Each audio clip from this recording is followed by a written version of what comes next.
Read it. Кот наплакал. What's it mean? Literally, Yeah. cat has cried. It's a cot. A cat. A cat has cried it. So it means a cat has cried it. That's literally what it means. But where does it? I don't know. I don't think it's going to be heard. Where does it come from? What I've read is just like observation of cats. All right, let's actually discuss what this expression means, all right? Yes. So, кот наплакал, like I said, a cat has cried it, and it literally means, yeah, I already said what it literally means, but it means barely any. It means very little. So, like a typical use in Russian would be like, у меня денег кот наплакал, means I got barely any money, hardly any money, all right? So, it's for when you have a really tiny amount of something. You can say that about money. Typically would say probably about money.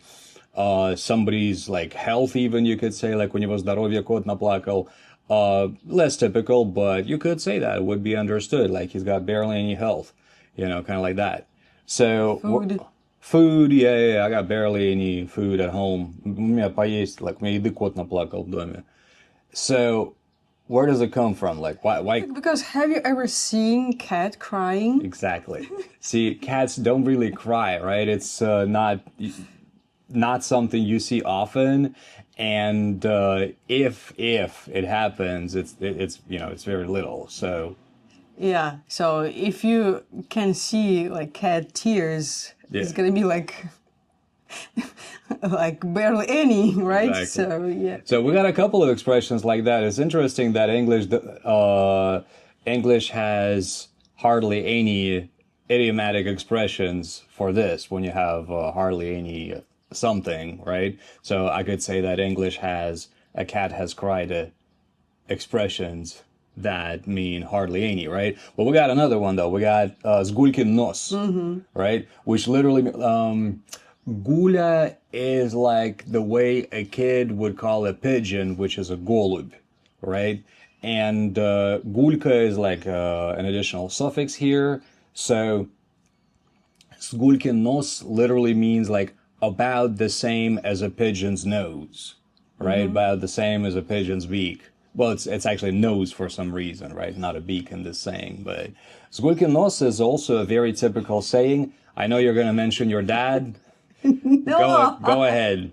No, because it's not about my dad, but sometimes we say Sgulkin. Keep going. Sgulkin what? Sgulkin.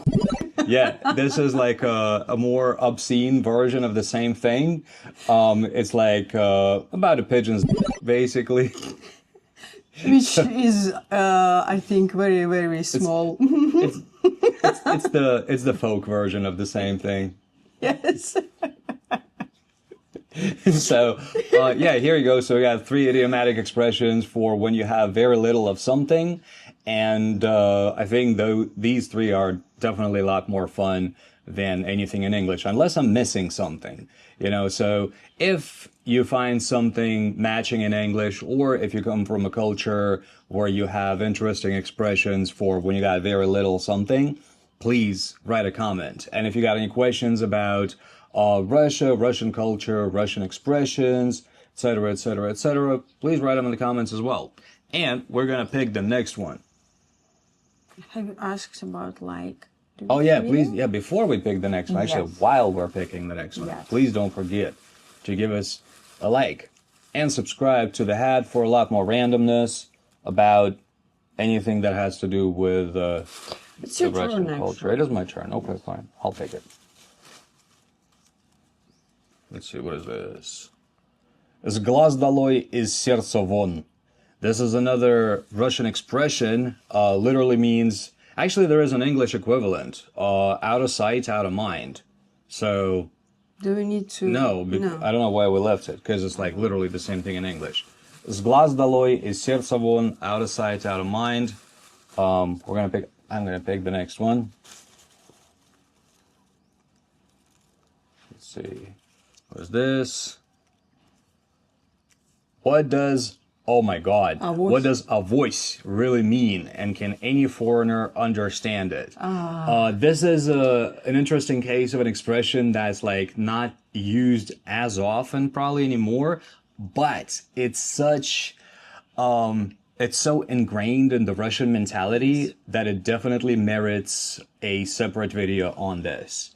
So, what does a voice really mean, and can any foreigner understand it? It is definitely the Russian mentality, and we're gonna talk about it in the next one, whenever we release it, probably in a couple of days. So, thank you very much for watching. Again, don't forget to hit that subscribe button and the like button, and we'll see you in the next one. Turn it off. Well, make yourself useful, you turn it off. Turn it off. Yes, ma'am.